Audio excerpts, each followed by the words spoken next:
One of the reasons why I like covering total conversions and mod lists for the Grand Theft Auto franchise is just because of how much range you can get with these mod projects, and how they can really go in so many different directions, since they're based on an open world title. From smaller scale total conversions that maybe change up the character and the story a bit, but still fit into the game it's based on, like with Forelli Redemption, to complete total conversions like Alien City that completely change the game into something else entirely. The GTA modding community has always done some interesting stuff throughout the years. But one thing about GTA modding though is that Rockstar and their parent company Take-Two have never quite been the most cooperative sort with their fans that create new stuff using their games and their engine.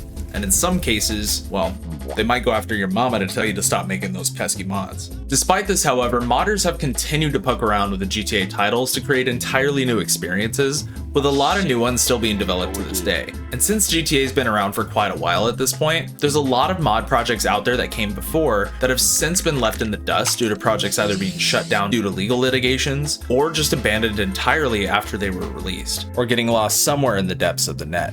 But after scouring the internet and yanking some files from the Internet Archive before I got hacked, I wanted to take a look at a few mod projects within the GTA modding community that were either lost to time or were so obscure that, at least to my knowledge, I don't see a whole lot of discourse about them online. So today, let's go ahead and check out some lost or obscure GTA mods. The first mod I wanted to take a look at is, strangely enough, a movie tie-in mod that was essentially a playable version of Terminator 2 Judgment Day, aptly named Terminator 2 Judgment Game. Nice. This mod was essentially vaporware for a while in the modding community until Muda from Some Ordinary Gamers brought it back into the spotlight on his channel when he found an old copy on his hard drive. That is what I'm talking about. After the mod was brought back into the spotlight, another random fan of the mod posted the files back online at some point, and ever since then, the mod's been fully accessible to play yet again. This mod was originally made by Samuel Feit, and it's an impressive interactive take on one of the most iconic action movies in the past few decades. And from what's available online, it allows you to play through about the first half of the movie, but within GTA San Andreas. Jeez. It even has a brief intro showing Los Angeles getting nuked, and then cuts directly to the scene of Arnold's T-800 slip spacing behind a couple trucks outside of the Low Probe Inn. And we're also greeted with some big old Terminator meat right off the bat. I would.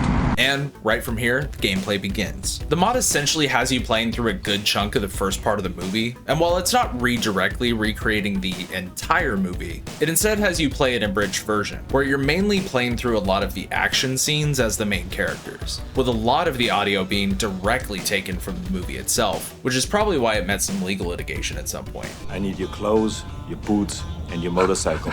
You forgot to say please.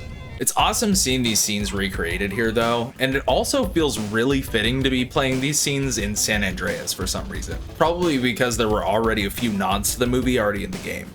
Like I mentioned before though, you only get a small portion of the movie to play through here, with us pretty much getting our outfit at the bar, going to save John Connor, then playing as John Connor a bit in that chase scene that he's in, and then playing as the Terminator again in that same chase scene. But up until you go and save Sarah Connor from the mental institute and then drive out to the Badlands, it pretty much ends there.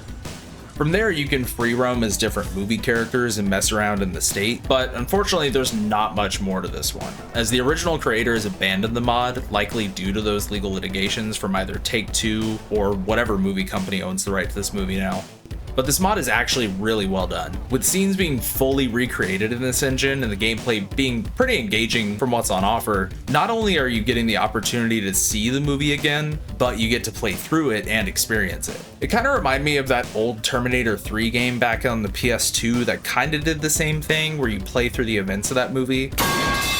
Except this mod is like straight up just following the events to a T. Like seriously, you press T for the more important actions of this mod, like scanning for example. It was cool having that scanning mode implemented in the beginning too, but I would have loved to see it implemented in other parts of the mod as well, like when we're looking for John in the store or something like that. But I have to say, both the T-800 and 1000 models, both being just reskinned CJ models, was hilarious to see at first, but the mod really could have done with some original character models instead, to be honest. From what's on offer though, it's a fun little 20-minute romp that left me wanting to play out the rest of the movie, but it's a shame that the mod never really got any further updates after its second beta release. as this mod had a ton of potential, to be honest. But the mod author Samuel Fike, from what it looks like on their website, have since moved on with a somewhat successful editing career, so kudos for that. Also, from what I could find on YouTube, another fan by the name of PixelProter was looking to bring back this mod by remastering it in a way, using the Do Your Own Mission mod, which allows users to create brand new missions inside of GTA San Andreas, which in of itself could net its own video since there's so much to cover with that subject, but I don't know, maybe more on that in the future. Let me know in the comments if you're interested.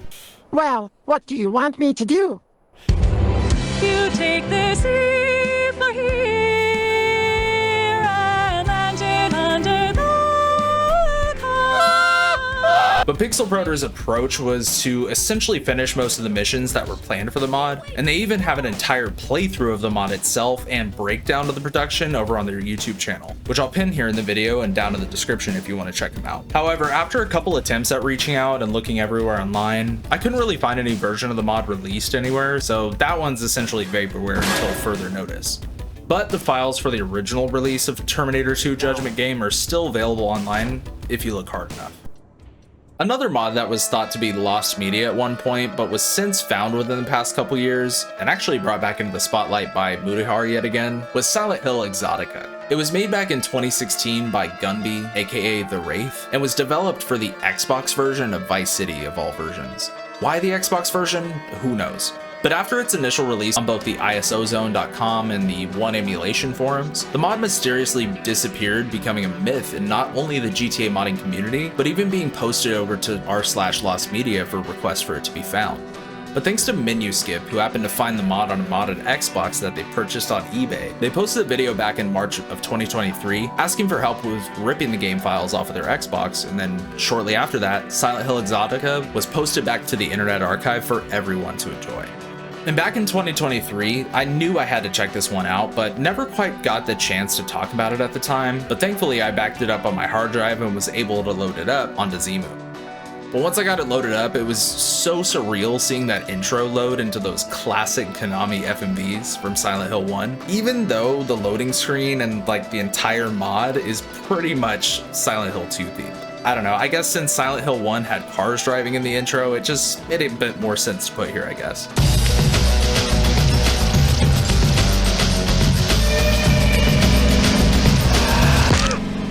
Anyways, once we start the game, we end up playing as our boy James Sunderland, while he's chilling here in the same building that Tommy flies out on a bike with in Vice City. Except, this ain't Vice City anymore. No, we're in, Silent Hill.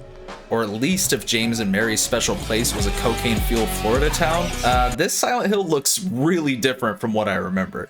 But from here, we can head outside and into the fog-laden town that's filled to the brim with monsters from both Silent Hill 2 and 3, with nurses, straitjacket enemies, a random pyramid head that spawns sometimes and is really hard to kill, and everyone's favorite Silent Hill enemy type, a dog. But essentially, there's no story or missions to this mod at all. Instead, we're left to James surviving his internal nightmares in an open world setting, with some of the interiors in the game now being enterable, with maybe a weapon or two inside of them, and there's about 3 hidden packages around the map that we can find, as well as a few pop-up messages and subtitles of James talking with different lines from Silent Hill 2, and even a few tracks from Silent Hill 2 playing in the background. But other than that, there's really not much to do in this mod besides kill monsters with our bare hands, because I could never really find a damn gun around the city. But at least in this version of Silent Hill 2, James did not skip leg day at all, and this man can pummel any fucking enemy into the ether with a swift kick to the face. However, I did stumble across a shotgun by pressing both thumbsticks down, and was prompted with something called Monster Rampage, which gave me like a timer to kill a bunch of enemies within the time limit. But from that point, I started stumbling across different cheats that are added with the mod through different button combinations, like having the ability to spawn vehicles. And it also turns out there's quite a few commands that you can do in this game, like air braking by holding X and A, or change my character. But I noticed when changing my character that there was some Resident Evil characters in here, and wait a second.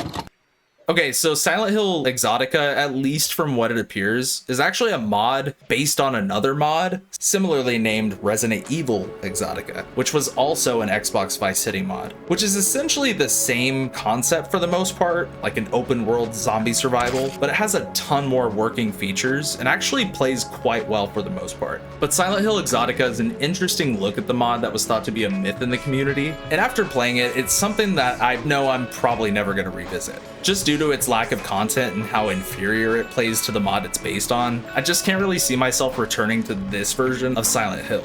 But it's interesting seeing something like this developed for the Xbox version of all versions of Vice City, and after playing through this mod, I have one question. Why the Exotica tagline? I don't get that. If anyone knows, let me know down in the comments. Maybe it has something to do with James' psyche or something, but I don't know. It was just a weird tagline in my opinion. Let me know down in the comments below.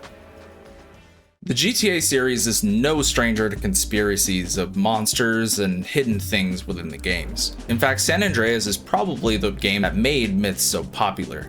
Ever since the early 3D GTA era though, players have thought to have spotted mythical creatures lurking within their games. With the games boasting such huge and diverse maps for the time, it's no wonder players like myself thought there very well could have been a Bigfoot lurking around in the woods just outside of Los Santos, or hell, even UFOs spotted in the skies above the state. But as the years have gone by, with the game being data mined to hell and back at this point, there's really no evidence of there ever being any Bigfoot or aliens or anything like that in this game. But that's never stopped cryptid fans from making this possible and adding these mythical beings back into the game with the use of mods. Myth mods are common amongst the GTA San Andreas modding scene. In fact, there's been myth mods made for this game since modding was even possible on this engine. With tons of myth mods being made over the years, there's one that sticks out of all of them for me, which is the mod named MISTERIX 2, which is a twist on your typical myth hunting mod list, and sees CJ after his escapades across the state of San Andreas being picked up by a car full of men in black. They eventually send us to the Chuck Up Company headquarters in the industrial district of Las Venturas, which is where we will be residing in this version of the game. The Chuck Up HQ is essentially a front for a government cleanup group whose task is essentially taking out mythical beings who have popped up across the state, either by terminating them or just simply interacting with them in their space. And from the Chuck Up base, we have our main HQ where we can pick up a ton of weapons and see a lot of staff developing new tech inside of the building, which we can actually unlock later as we take out our targets and make some money from each one of them.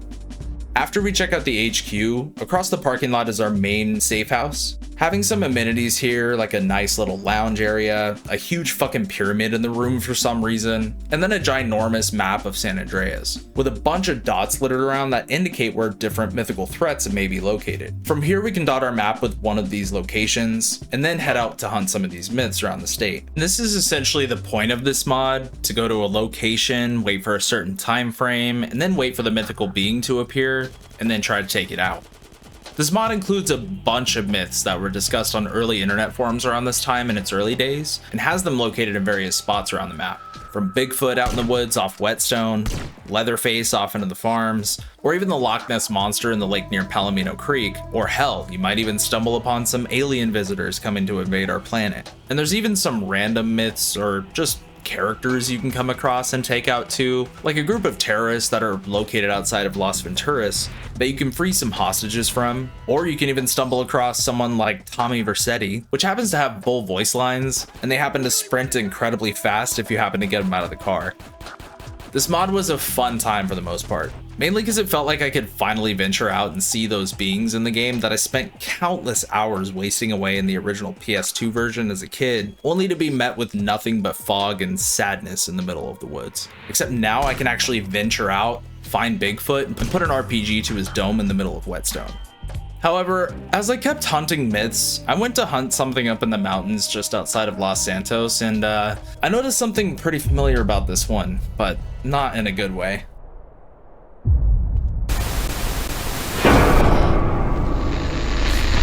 Yeah, this mod includes some modern myths as well.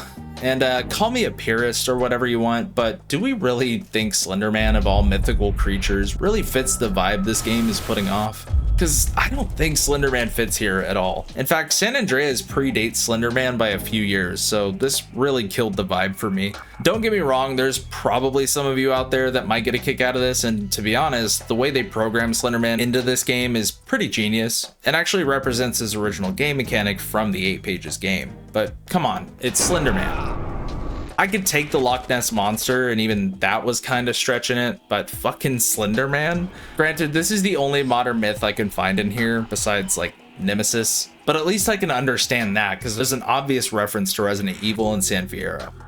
Other than that though, this mod stays pretty faithful to what internet forums were raving about back in the day, when myths were insanely popular with GTA San Andreas. And out of all of the ones that are out there to check out, this has to be the most feature complete. So if you feel like creeping around the backwaters of Red County or Whetstone, and feel like taking out one of these myths we all thought were in the game originally, definitely check this one out. This next one is a mod I haven't seen too much coverage out on the wild of the internet, and happens to be something of an homage to popular video games and even movies within the post-apocalyptic genre, but with sort of a GTA twist, of course. Think about it, how awesome would it be to have a post-apocalyptic game, but with the gameplay style and open world nature of a Grand Theft Auto title? I mean, yeah, there is the Mad Max game, which is pretty rad by the way, but I mean something more that feels a bit like GTA, and not something like an Ubisoft game. Sorry, Max. Well, when it came to a Russian developer named Black Stallion, they had a similar idea back in the mid-2010s and decided to act on it themselves by developing a mod for San Andreas and releasing a few beta versions of it over on ModDB. I kept my eyes on this one over the past decade, but never really got a chance to check it out myself, so I thought this would be the perfect time. Originally it was called Wasteland, but the mod has since been retitled on its current beta release that came out back in 2020, now called Outlander Wasteland, since, you know, Wasteland was already taken. But from what's available on the mod's ModDB page, the most recent version apparently has some game-changing features that add in certain RPG mechanics you'd see from other post-apocalyptic titles, but unfortunately the link for the English translation is no longer available, and I couldn't really find any other places that had it, so we'll be diving in blind on this one, because I don't speak a lick of Russian. However, I was still able to get through it relatively fine by guessing my way through things, at least for the most part. But the mod has us starting with some comic panels and some exposition explaining the story,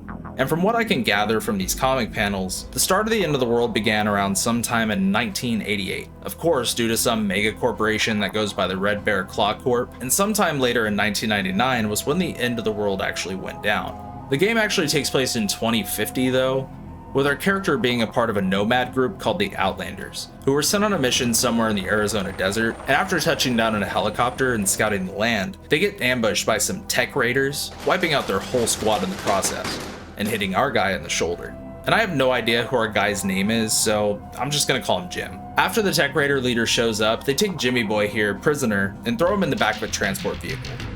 While inside, Jimmy pulls out a weapon out of his sock and makes a dash to throw himself and one of the guards out of the truck as padding for the landing. After we get knocked out from the landing, we see a pig-masked raider scavenging our body for loot, and a bystander takes him out and his buddy, and then takes us in.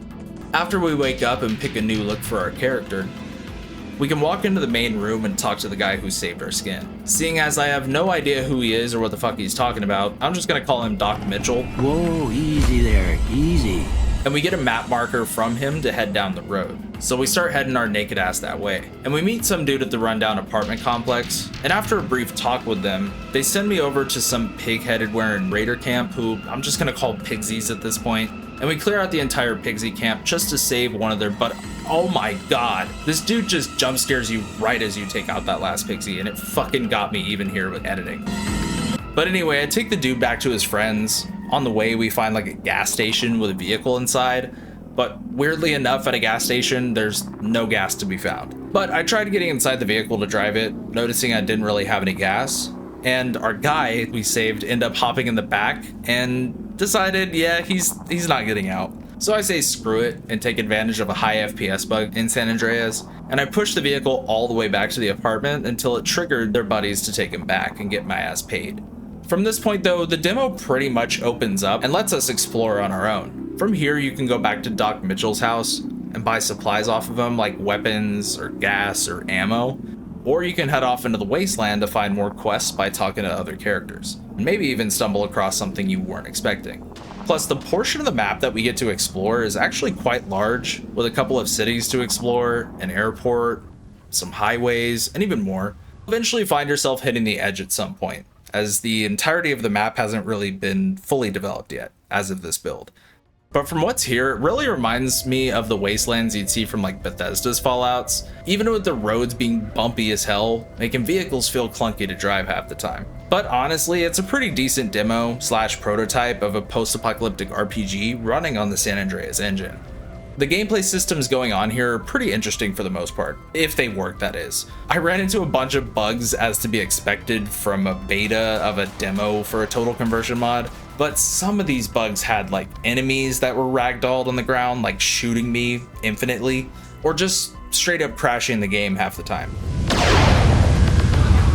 Well, we're waiting. So it's definitely a rough experience as of this build, and even some of the gangs you come across and take out are just weird as hell. Like this naked raider gang that I came across. Like, I get that raiders in a post-nuclear setting can get pretty wild, but the irony of these naked raiders that primarily consist of men running around in the nude are spouting F slurs all over their bases with graffiti and, yeah. Russian humor, am I right? That shit ain't funny, motherfucker! Don't you never let me see you do that shit again. I'll fuck you up. But it felt like the devs took the 90s aesthetic of the classic Fallout games and combined it with Mad Max, and then just pushed the edge dial all the way past 11. And it just feels off to me. I'm hoping the dev releases some update in the future eventually though, and releases more of the map to explore, because like I said, for the most part, this mod has a lot going on for it. But what's available so far, it's a rough look at some really interesting concepts being pulled off in the San Andreas engine, and I'd love to see the project pushed even further if at all possible, because the dialogue trees, the quests, and the RPG systems really could go somewhere if done right. But since the mod hasn't really been updated since 2020, and there hasn't really been any updates in sight from the developer, it seems like this one has since been lost to time in the ever-growing list of Grand Theft Auto total conversions, and remains as one of the most obscure mods I've seen so far for the Grand Theft Auto series, at least for this list. So that was a look at a small list of lost and obscure mods for the GTA franchise. And honestly, it's just a taste at some of the stuff that I've found. There were a couple of other ones I also had in mind for this video, but I figured I would save them in this video if it did well. So let me know if you're interested in seeing some more of these type of mods covered on the channel. Anyway, that is all from me on this one. Thank you so much for taking the time to give this video a watch from your recommended page, or if someone sent you this, or however you stumbled across the video. Seriously, thank you for checking out the video. I hope you get a kick out of this one, and if you did, make sure to leave a like and a comment on the video if you've tried any of these mods, or if you plan to check them out in the future and search for them. Make sure to subscribe if you're into seeing these type of mods, as that's mainly what I cover over here on the channel. And also make sure to follow me on my other socials like Twitter or Twitch, or maybe join the Blado Spud Nation Discord if you want to join the community. Anyway, that is all from me. I hope you all had a fantastic day, and if not, I hope tomorrow turns out better. Until next time, Blado out.